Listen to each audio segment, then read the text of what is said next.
Hello friends, मैं रोहित त्रिपाठी एक बार फिर से आप सभी का स्वागत करता हूं आपके अपने यूट्यूब परिवार जेवर स्टडी में। तो फ्रेंड्स, हम लोग पढ़ रहे थे इंडियन ज्योग्राफी, भारत का भूगोल, और आज है इसका पार्ट नंबर 7। अभी तक हम लोगों ने इसके कुल 6 पार्ट कवर कर लिए हैं, और अगर किसी भी फ्रेंड्स के हमारे कोई भी पार्ट छूटा हो तो हमारी प्लेलिस्ट में जाकर उसको देख सकता है। लास्ट पार्ट हम लोगों ने छोड़ा था हिमालय पर, तो हम लोग बात आज हिमालय से ही शुरू करेंगे। और ये अपना आज का वीडियो शुरू करने से पहले फ्रेंड्स, जिसने भी हमारा अभी तक यूट्यूब चैनल सब्सक्राइब नहीं किया हो, हमारे इस यूट्यूब चैनल जेवर स्टडी को सब्सक्राइब करें। वीडियो को लाइक करके अपना फीडबैक कमेंट में ज़रूर दें। आपके फीडबैक के ज़रिए ही हम इसको बेहतर और बेहतर बना सकते हैं। और इस वीडियो को अपने फ्रेंड्स और रिलेटिव्स में ज़्यादा से ज़्यादा शेयर करें ताकि उनके एग्ज़ाम्स के लिए भी हेल्पफुल साबित हो सके। चलिए फ्रेंड, शुरू करते हैं अपना ये आज का सेशन, भारत का भूगोल पार्ट 7। ये है मैप, और मैप में आपको दिख रहा होगा हिमालय। सबसे पहले अगर हम किसी चीज़ की इमेज को अपने माइंड में सेट कर लेते हैं तो हमें चीज़ों को समझने में बहुत आसानी होती है। इस वजह से सबसे पहले हम लोग देखेंगे कि मैप में हिमालय का विस्तार किस प्रकार से है। उसके बाद जब हम इसके फैक्ट्स के बारे में पढ़ेंगे तो हमें चीज़ें बहुत ही जल्दी और बहुत ही आसानी से समझ में आ जाएंगी। तो चलिए देखते हैं मैप के थ्रू हम हिमालय। आपको दिख रहा होगा ये हिमालय। वैसे तो हिमालय को हिमालय ही कहा जाता है, और इसकी सिर्फ एक ही जो श्रेणी है वो मेन होती है, और वो श्रेणी है वृहद हिमालय, या इसको बोलते हैं महान हिमालय। इसी को कहीं कहीं हिमाद्री या फिर ग्रेटर हिमालय भी लिखा दिख सकता है। तो ये जो हिमालय की जो श्रेणी है, मुख्यतः इसकी जो ऊंची ऊंची चोटियां हैं, जैसे एवरेस्ट हो गई, और भी भारत में जितनी भी ऊंची पर्वत चोटियां पाई जाती हैं वो वृहद हिमालय पर ही पाई जाती हैं। तो हिमालय की वैसे तो एक ही पर्वत श्रेणी मुख्य है, लेकिन अगर बात करें कि हिमालय को कितनी पर्वत श्रेणियों में बांटा गया है तो वो है फ्रेंड्स 4, कि हिमालय को कुल 4 पर्वत श्रेणियों में बांटा गया है। अब 4 पर्वत श्रेणियों में किस प्रकार से बांटा गया है वो देखते हैं। तो हिमालय का जो ये पार्ट हुआ यहाँ से यहाँ तक का, इसको बोला जाता है ट्रांस हिमालय। ट्रांस हिमालय बोला जाता है। अब ट्रांस हिमालय के अंतर्गत क्या क्या आता है, तो अगर देखें ट्रांस हिमालय के अंतर्गत तो आपको दिख रहा होगा ये काराकोरम दिख रहा होगा। काराकोरम के बाद आपको यहाँ पर ये लद्दाख दिख रहा होगा, और लद्दाख के बाद आपको ये दिख रहा होगा जास्कर। तो ट्रांस हिमालय में कुल 3 श्रेणियाँ हैं। ट्रांस हिमालय जो है उसमें 3 पर्वत श्रेणियाँ हैं। कौन कौन सी? काराकोरम रेंज, लद्दाख रेंज और जास्कर रेंज। काराकोरम पर्वत श्रेणी, लद्दाख पर्वत श्रेणी और जास्कर पर्वत श्रेणी ये ट्रांस हिमालय का ही पार्ट हैं, और इन तीनों पर्वत श्रेणियों को मिलाकर ट्रांस हिमालय कहा जाता है। और ट्रांस हिमालय से जब हम चलते हैं इधर नीचे दक्षिण की तरफ या साउथ की तरफ, तब हमको मिलता है वृहद हिमालय या ग्रेटर हिमालय। बात करें अगर भारत में हिमालय के विस्तार की, तो भारत में वृहद हिमालय का जितना विस्तार है जिन चोटियों से जिन चोटियों तक, तो भारत में उसी को हिमालय का विस्तार माना जाता है। अगर पूछा जाए राज्य के अकॉर्डिंग कि भारत में हिमालय का विस्तार किस राज्य से किस राज्य तक है, तो आपको दिख रहा होगा यहाँ पर हमारा ये है जम्मू कश्मीर, जिसको कि अब केंद्र शासित प्रदेश घोषित कर दिया गया है। तो जम्मू कश्मीर से यहाँ हमारा अरुणाचल प्रदेश तक भारत में हिमालय का विस्तार है। कहाँ से कहाँ तक है फ्रेंड्स? भारत में हिमालय का विस्तार जम्मू कश्मीर से अरुणाचल प्रदेश तक है। ये तो बात हुई कि अगर पूछा जाए राज्यों में, और अगर पूछा जाता है कि भारत में हिमालय का विस्तार किस पर्वत चोटी से किस पर्वत चोटी तक है, तो जम्मू कश्मीर में आपको ये दिख रहा होगा नंगा पर्वत, इसका नाम है फ्रेंड्स। इस पर्वत चोटी का नाम है नंगा पर्वत। तो पश्चिम में ये वेस्ट है, पश्चिम है, पश्चिम में नंगा पर्वत से पूर्व में नामचा बरवा तक, पूर्व में नामचा बरवा तक भारत में हिमालय का विस्तार है। भारत में हिमालय का विस्तार नंगा पर्वत से नामचा बरवा तक माना जाता है। ये बात थी हमारे ग्रेटर हिमालय या वृहद हिमालय की, जिसको महान हिमालय भी बोलते हैं और हिमाद्री भी बोला जाता है।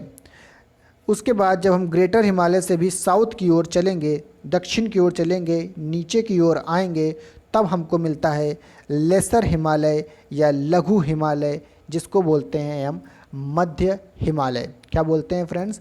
मध्य हिमालय।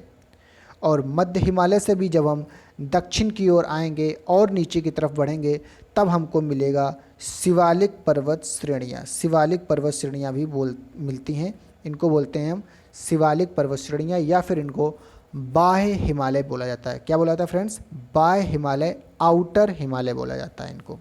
तो ये मैप में एक ओवरव्यू था जिसके ज़रिए आपको पता चला कि भारत में हिमालय का विस्तार कहाँ से कहाँ तक है, किस प्रकार से भारत में हिमालय को कितनी श्रेणियों में बांटा गया है, कुल 4 श्रेणियों में बांटा गया है।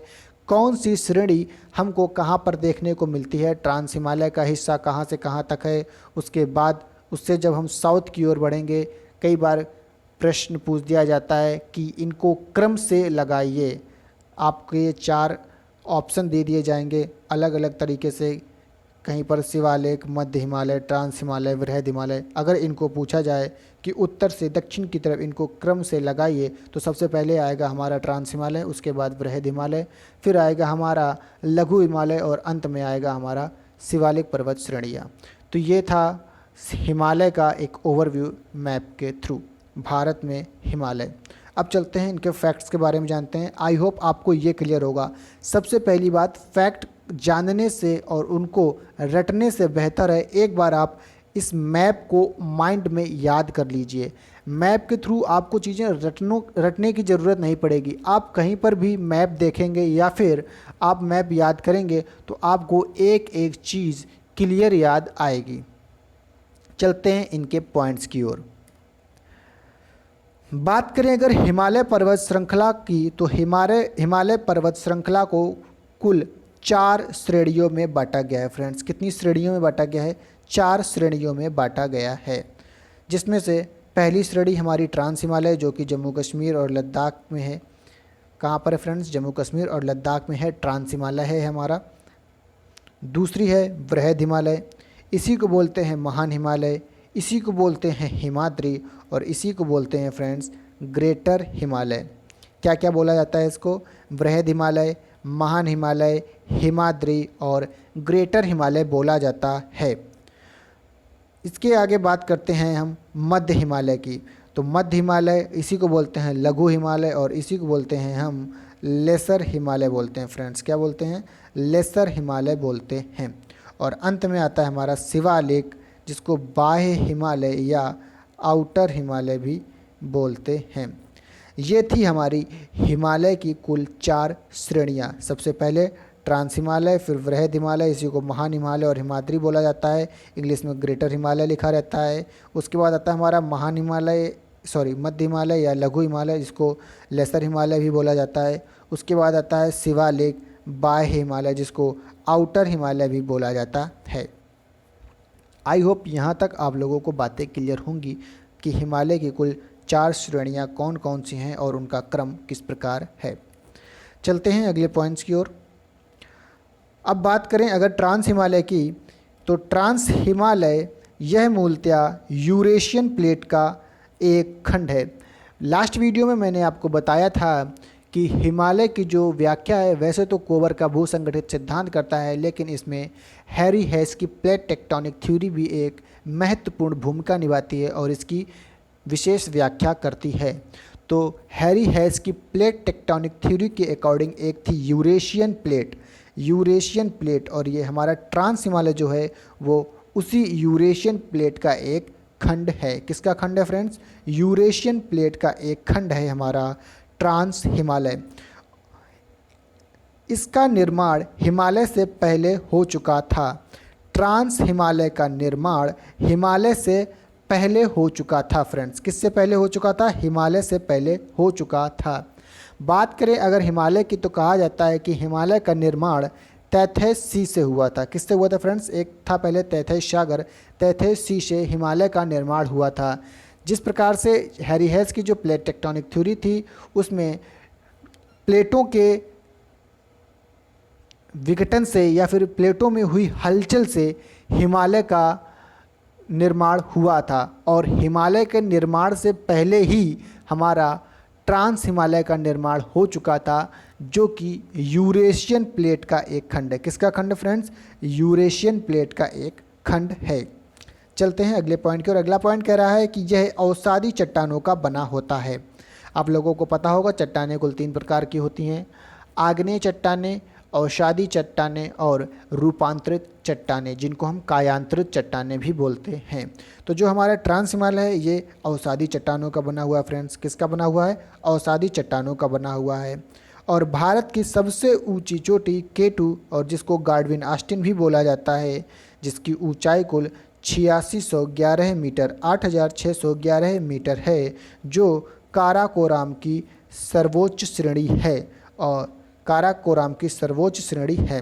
ट्रांस हिमालय में मैंने आपको बताया था कि ट्रांस हिमालय मुख्यतः 3 श्रेणियों में बटा हुआ है: काराकोराम श्रेणी, लद्दाख श्रेणी और जास्कर श्रेणी।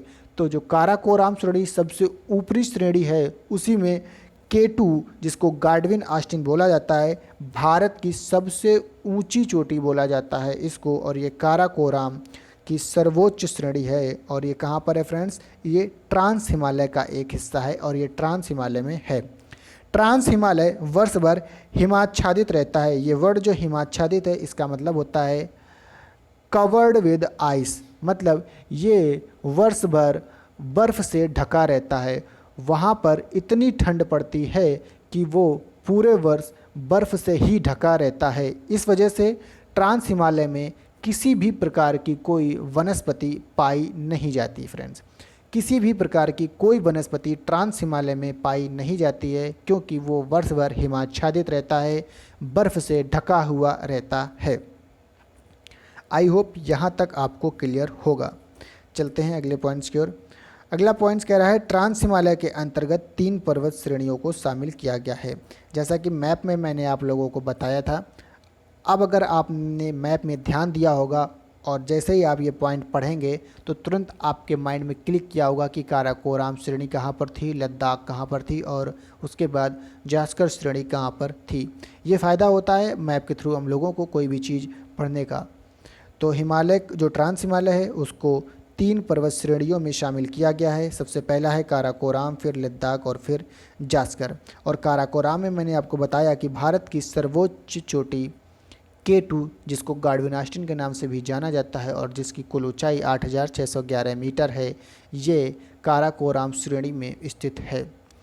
फ्रेंड्स, क्वेश्चन बनाने का एक तरीका होता है। अगर एग्ज़ाम में पूछा जाए कि भारत की सर्वोच्च या सबसे ऊंची चोटी का नाम क्या है और ऑप्शन में K2 हो, तो हमारा आंसर K2 के साथ जाता है। लेकिन कई बार ऑप्शन में K2 नहीं होता है, क्योंकि जो K2 या गाडविन आस्टिन ये चोटी है, ये भारत और पाकिस्तान का जो विवादित जगह है POK, जो विवादित जगह है POK, पाक ऑक्युपाइड कश्मीर, पाक अधीनस्थ कश्मीर, हमारा कश्मीर का जो हिस्सा पाक के कब्ज़े में था, फ़िलहाल तो अब वो कश्मीर नहीं, लद्दाख यूनियन टेरिटरी में शामिल हो गया हमारा वो हिस्सा।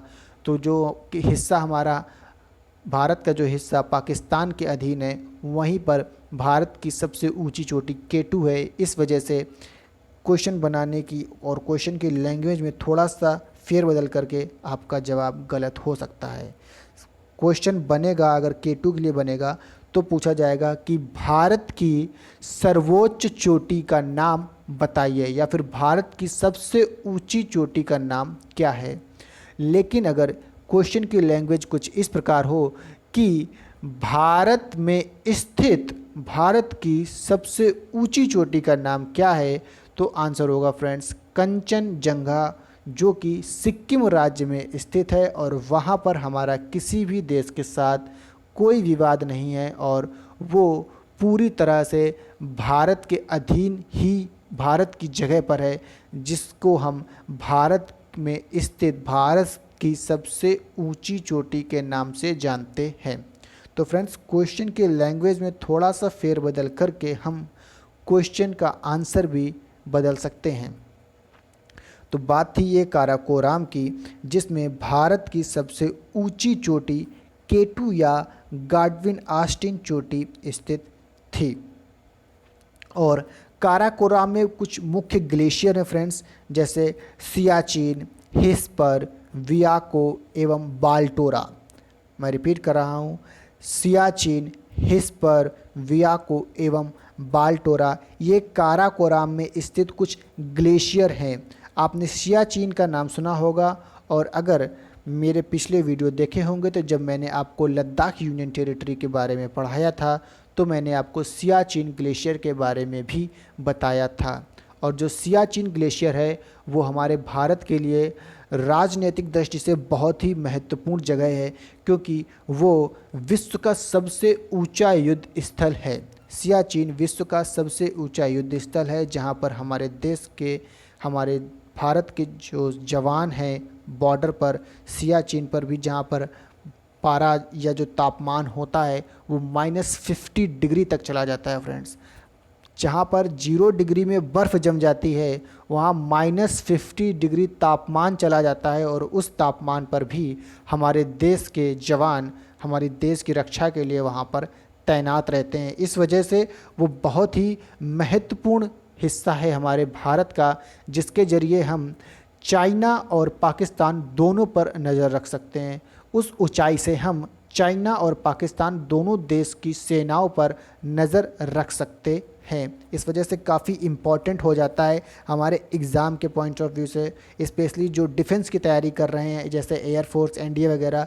तो इन एग्ज़ाम में तो काफ़ी कॉमन सा क्वेश्चन होता है, कारगिल, सियाचिन, टाइगर हिल, इन सब से रिलेटेड काफ़ी इंपॉर्टेंट क्वेश्चन बनते हैं जो मैंने आपको पिछले वीडियो में बताए हैं। तो ये सियाचिन, हिस्पर, वियाको और बाल्टोरा ये 4 मुख्य ग्लेशियर हमारी काराकोरम श्रेणी पर ही स्थित हैं। और काराकोरम श्रेणी का जो विस्तार है फ्रेंड्स, उसका जो क्षेत्रफल फैला हुआ है वो तिब्बत तक फैला हुआ है, और इसी काराकोरम श्रेणी को हम तिब्बत में कैलाश के नाम से जानते हैं। आपने कैलाश पर्वत का नाम सुना होगा, क्योंकि कैलाश पर्वत का नाम हमारे धर्म से जुड़ा होता है। इस वजह से आपने काफ़ी बार सुना होगा कैलाश पर्वत का नाम, जो कि कहाँ पर है फ्रेंड्स, तिब्बत में है। अभी तक कुछ फ्रेंड्स को ये नहीं मालूम होगा कि कैलाश पर्वत हमारे भारत में नहीं, तिब्बत में है। सभी लोग इसको भारत का हिस्सा मानते हैं क्योंकि हमारी श्रद्धा जुड़ी हुई है उस जगह के साथ, लेकिन जो ये कैलाश पर्वत है फ्रेंड्स, ये तिब्बत में है, हमारे भारत में नहीं है। जो हमारी भारत की काराकोरम श्रेणी है, इसका जो विस्तार हुआ है तिब्बत तक, उसी को हम कैलाश पर्वत के नाम से जानते हैं। बात करें अगर लद्दाख की, जो लद्दाख हमारी पर्वत श्रेणी है, तो लद्दाख पर्वत श्रेणी पर एक राकापोशी नाम की एक चोटी है। क्या नाम है फ्रेंड्स, मैं नाम लिख दे रहा हूँ, उसका नाम है राकापोशी। राकापोशी ये विश्व की सबसे तीव्र ढाल वाली चोटी है, सबसे तीव्र ढाल वाली चोटी। अब इसका मतलब क्या हुआ कि सबसे तीव्र ढाल वाली चोटी है। ढाल का मतलब होता है स्लोप। कुछ चोटियाँ होती हैं जो इस प्रकार से होती हैं, इस प्रकार से होती चोटियाँ, लेकिन जो राकापोशी है वो इस प्रकार से चोटी है, मतलब एकदम उसको खड़ी चोटी बोल सकते हैं। सबसे ये जो इसकी स्लोप है, इसका सबसे तीव्र ढाल वाली चोटी, विश्व की सबसे तीव्र ढाल वाली चोटी राकापोशी है। क्वेश्चन बनता है विश्व की सबसे तीव्र ढाल वाली चोटी का नाम क्या है, तो राकापोशी है, और वो ट्रांस हिमालय के लद्दाख पर्वत श्रेणी पर स्थित है, जो कि हमारे भारत में है फ्रेंड्स। कहाँ पर है, हमारे भारत में है। और उसके बाद आता है जास्कर, जास्कर के बाद आ जाता है हमारा वृहद हिमालय या महान हिमालय। आई होप ये पॉइंट्स आपको क्लियर होंगे, जो कि आपके लिए बहुत ज़्यादा इम्पॉर्टेंट हैं। काराकोरम और लद्दाख में मैंने आपको जितने भी पॉइंट्स बताए हैं, काफ़ी अच्छे और बहुत ही महत्वपूर्ण पॉइंट्स हैं आपके एग्ज़ाम के लिए। चलते हैं अगले पॉइंट्स की ओर। अब बात करते हैं हम वृहद हिमालय की, जिसको हम महान हिमालय या हिमाद्री या फिर ग्रेटर हिमालय के नाम से भी जानते हैं। बात करें अगर वृहद हिमालय की, तो यह पश्चिम में नंगा पर्वत से, पश्चिम में कहाँ पर फ्रेंड्स, ये नंगा पर्वत से, मैंने आपको मैप में बताया था कि नंगा पर्वत कहाँ पर था। नंगा पर्वत हमारे जम्मू कश्मीर में था। तो यह पश्चिम में नंगा पर्वत से पूर्व में नामचा बरवा अरुणाचल प्रदेश तक, नामचा बरवा कहाँ पर है, अरुणाचल प्रदेश में। तो यह पश्चिम में नंगा पर्वत से पूर्व में नामचा बरवा तक स्थित है।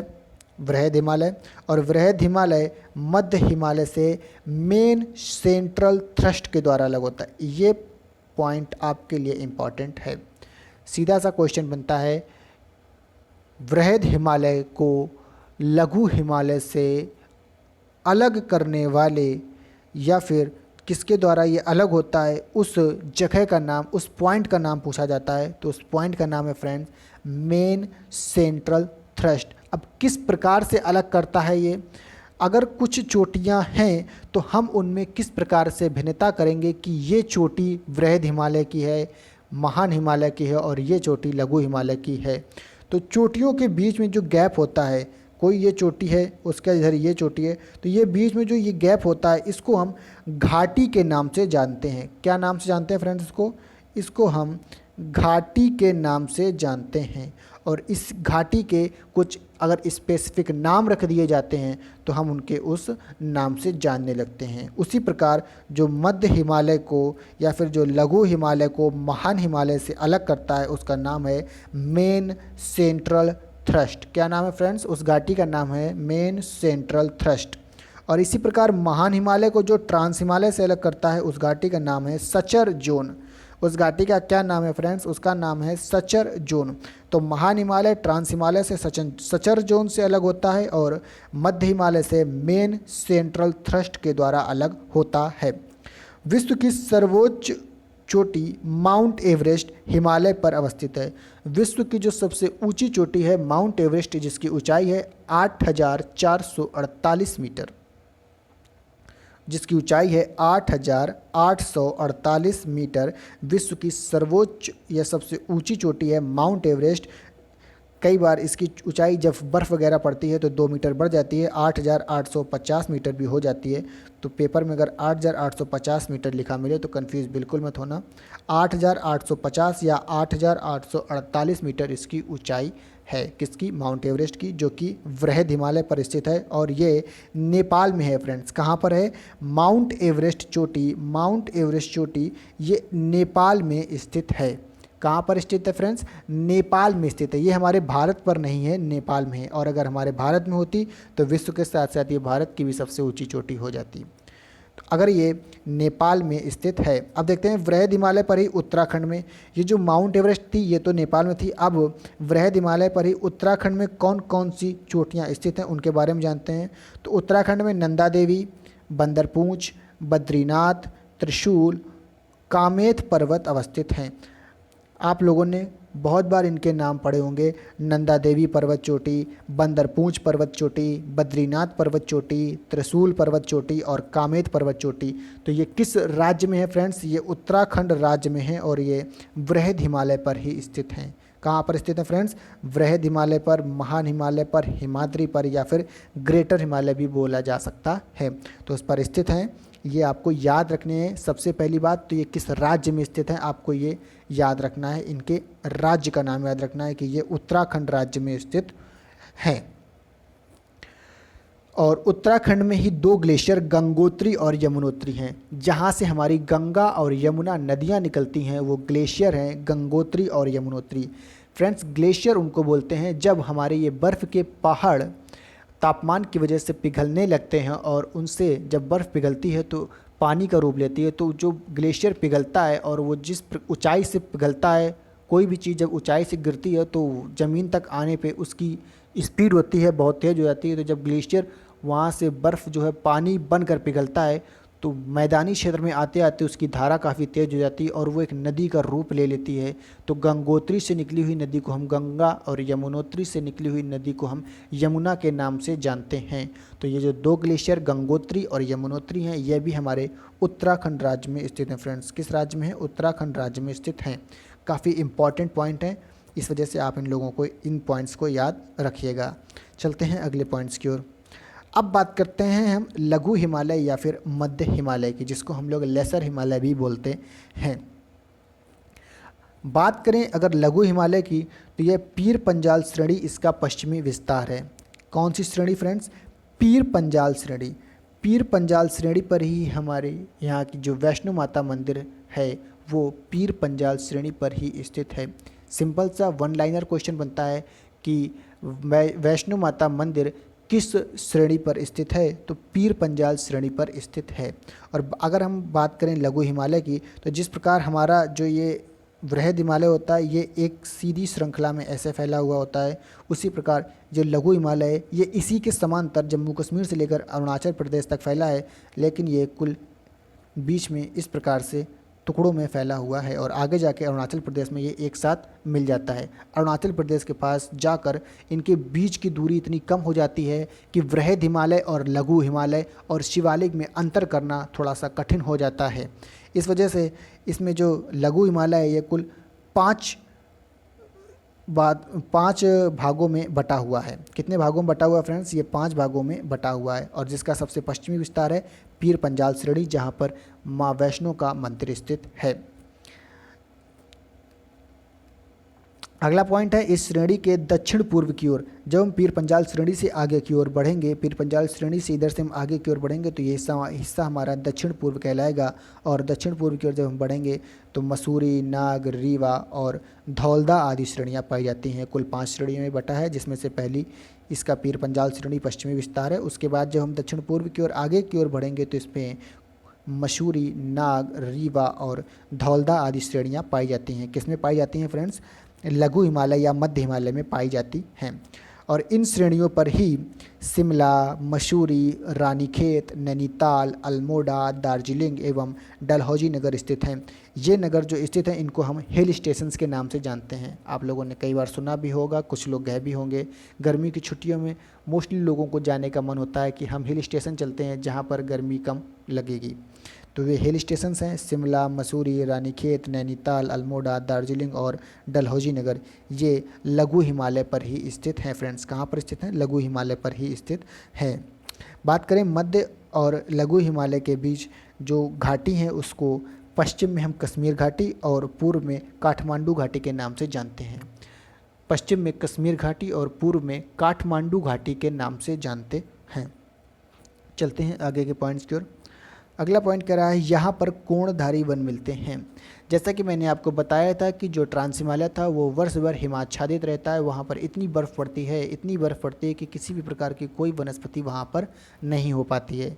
उसी प्रकार से जो वृहद हिमालय है वहाँ पर भी कोई वनस्पति हमारी नहीं हो पाती है। कुछ शैवाल वगैरह के जब कभी वृक्ष निकल आते हैं, जो होता है शैवाल और कवक, तो उनके जो वृक्ष निकल आते हैं कभी, लेकिन वहाँ पर भी कोई वनस्पति नहीं होती है। लेकिन जो हमारा लघु हिमालय है यहाँ पर कोणधारी वन पाए जाते हैं।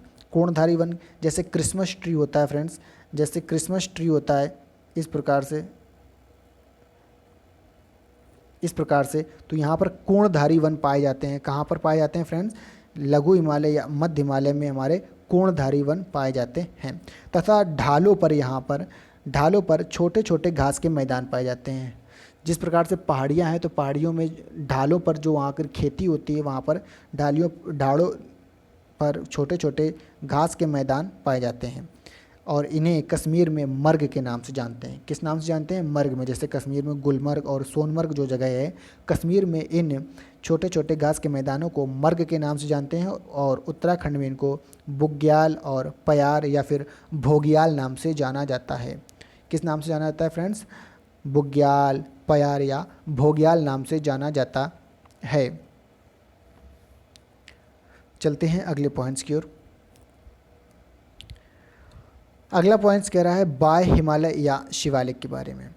तो शिवालिक एवं मध्य हिमालय के बीच अनेक पहाड़ियाँ पाई जाती हैं। शिवालिक और मध्य हिमालय के बीच अनेक पहाड़ियाँ पाई जाती हैं। इसको पश्चिम एवं मध्य भाग में दून कहते हैं। क्या कहते हैं फ्रेंड्स? दून कहते हैं। जैसे कि जो देहरादून हो गया तो इसको पश्चिम और मध्य भाग में दून कहते हैं और पूर्व में इसको द्वार के नाम से जाना जाता है, जैसे कि हरिद्वार। पूर्व में क्या कहते हैं? द्वार। पश्चिम में इसको दून और पूर्व में इसको द्वार कहते हैं। जो श्रेणियाँ, जो पर्वत चोटियाँ या श्रेणियाँ, पहाड़ियाँ शिवालिक और मध्य हिमालय के बीच पाई जाती हैं, इसको पश्चिम में दून जैसे कि देहरादून और पूर्व में द्वार जैसे कि हरिद्वार के नाम से जानते हैं। हिमालय की 2 घुमाव युक्त एवं मोड़दार भुजाएं हैं। हिमालय की 2 घुमाव युक्त और मोड़दार जो भुजाएं हैं, इनको पहले को हिंदू कुश और सुलेमान श्रेणियों के नाम से जानते हैं। हिंदू कुश और सुलेमान, ये अभी तक हमारे लिए नया पॉइंट था, अभी तक हमने जितना पढ़ा। बात करते हैं अगर हिंदू कुश और सुलेमान श्रेणियों की, तो भारत में कश्मीर के बाद भारत में कश्मीर के बाद इधर अरुणाचल प्रदेश, ऐसे जब हमारा हिमालय कश्मीर तक आता है तो कश्मीर के बाद हिमालय दो भागों में, इधर एक पाकिस्तान है उधर चला जाता है, उधर अफ़गानिस्तान की ओर चला जाता है। तो अफ़गानिस्तान में इसको हिंदू कुश और पाकिस्तान में इसको सुलेमान के नाम से जानते हैं। किसको? हिमालय को ही। हिमालय को ही पाकिस्तान में सुलेमान और अफ़गानिस्तान में हिंदू कुश के नाम से जानते हैं। तो ये हमारे हिमालय का ही एक भाग है। सुलेमान श्रेणियों के नाम से जानते हैं और इसमें खैबर, बोलन और गोमल आदि दर्रे हैं। दर्रे होते हैं फ्रेंड्स जो पहाड़ों को काट कर रास्ता बनाया जाता है आने जाने का, उनको हम दर्रे बोलते हैं और इन पर खैबर, बोलन और गोमल आदि दर्रे पाए जाते हैं। चलते हैं अगले पॉइंट्स की ओर। अगला पॉइंट कह रहा है जबकि दूसरी ओर उत्तर पूर्वी में गारो, खासी, जयंतिया, ये तीनों चोटियाँ गारो, खासी, जयंतिया फ्रेंड्स मेघालय पर हैं। कहाँ पाई जाती हैं? मेघालय में पाई जाती हैं और ये शिवालिक श्रेणियों में पाई जाती हैं। हिमालय का ही एक हिस्सा है शिवालिक, जिसको आउटर हिमालय या बाह्य हिमालय बोलते हैं, उसी की ये चोटियाँ हैं गारो, खासी, जयंतिया। पटकोई और लुसोई ये अरुणाचल प्रदेश में है। पटकोई और लुसोई आदि पहाड़ियाँ हैं।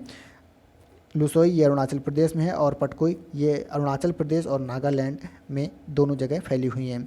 इसी का घुमावदार विस्तार भारत और म्यांमार सीमा पर अराकानयोमा पर्वत के नाम से फैला है। किस नाम से फैला है फ्रेंड्स? अराकानयोमा पर्वत के नाम से फैला है।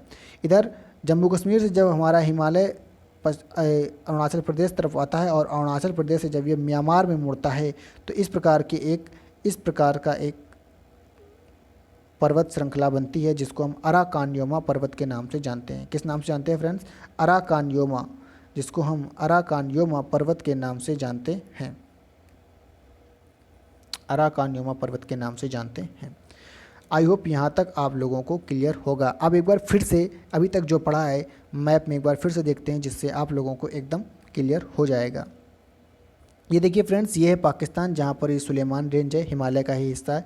और ये अफ़गानिस्तान में हिमालय को ही हम हिंदू कुश के नाम से जानते हैं। किस नाम से जानते हैं? हिंदू कुश के नाम से।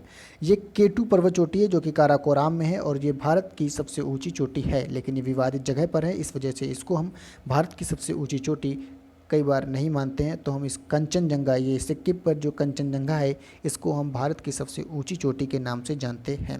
ग्रेटर हिमालय, हमारी जो ये श्रृंखला है इसको हम ग्रेटर हिमालय के नाम से जानते हैं। और उसके बाद जो हमारी टूटी हुई श्रृंखला है इसको हम लघु हिमालय के नाम से जानते हैं। और सबसे लास्ट में आता है हमारा शिवालिक। और उसके बाद देखते हैं फ्रेंड्स, ये मेघालय में मैंने आपको बताया था क्या? गारो, खासी, जयंतिया। मेघालय में मैंने आपको ये गारो, खासी, जयंतिया पहाड़ियों के बारे में बताया था। ये गारो, खासी और ये जयंतिया, ये पहाड़ियाँ हैं जो मेघालय पर हैं, शिवालिक का ही एक हिस्सा हैं। ये कैलाश है हमारा तिब्बत में, मैंने बताया था काराकोराम की जो ये पर्वत श्रेणी है ये तिब्बत तक फैली हुई है और तिब्बत में इसको हम कैलाश नाम से जानते हैं। किस नाम से जानते हैं फ्रेंड्स? कैलाश नाम से जानते हैं। और बात करें नामचा बरुआ, ये देखिए नंगा पर्वत यहाँ से फ्रेंड फैला हुआ है, नंगा पर्वत से नामचा बरुआ, नामचा बरुआ से यहाँ तक फ्रेंड जाता है हमारा नंगा पर्वत तक। तो ये हिमालय का पूर्ण विस्तार माना जाता है हमारा भारत में। यहाँ पर म्यांमार है और म्यांमार के बाद देखिए आप हिमालय हमारा इस तरह से यहाँ मुड़ गया है। हिमालय को घुमावदार और मुड़दार इसी वजह से कहते हैं क्योंकि जम्मू कश्मीर के बाद हिमालय इधर पाकिस्तान में और उधर अफ़गानिस्तान में मुड़ जाता है और इधर हमारा म्यांमार की तरफ आकर मुड़ जाता है। तो ये था फ्रेंड्स हिमालय के बारे में। हिमालय में अभी तक हम लोगों ने क्या पढ़ा कि हिमालय को कुल 4 श्रेणियों में बांटा गया है। ये था हमारा ट्रांस हिमालय, उसके बाद वृहद हिमालय, लघु हिमालय और शिवालिक। ट्रांस हिमालय में काराकोराम, लद्दाख और जास्कर था। उसके बाद वृहद हिमालय का विस्तार भारत के पश्चिम से नंगा पर्वत से लेकर पूर्व में नामचा बरुआ तक था। उसके बाद हमारा लघु हिमालय में पीर पंजाल दर्रा जिसका पश्चिम में विस्तार था। पीर पंजाल दर्रे पर ही माता वैष्णो का मंदिर स्थित है और उसके बाद ये अरुणाचल प्रदेश में जाकर एक समान हो जाती हैं, जिससे हमें वहाँ पर पहचानने में थोड़ी सी दिक्कत आती है। ये था हमारा आज का सेशन जिसमें मैंने आपको मैप के थ्रू और काफ़ी अच्छे इंटरेस्टिंग पॉइंट्स बताए हैं हिमालय के बारे में। तो चलिए फ्रेंड्स, आज का सेशन यहीं पर ख़त्म करते हैं। और अगर आपको हमारा ये आज का सेशन पसंद आया हो तो इस वीडियो को लाइक करके अपना फीडबैक कमेंट में ज़रूर दें, जिसके ज़रिए हम आप लोगों के लिए और अच्छे से अच्छे वीडियो ला सकते हैं। और इस वीडियो को ज़्यादा से ज़्यादा अपने फ्रेंड्स और रिलेटिव्स के साथ शेयर करें ताकि उनके एग्ज़ाम्स के लिए भी हेल्पफुल साबित हो सके। और जिन भी फ्रेंड्स ने हमारे अभी तक इस यूट्यूब चैनल को सब्सक्राइब नहीं किया है, हमारे इस यूट्यूब चैनल जेवर स्टडी को सब्सक्राइब कर लीजिए। चलिए फ्रेंड्स, आज के लिए इतना ही। मिलते हैं आपसे अगले वीडियो में, तब तक के लिए गुड बाय।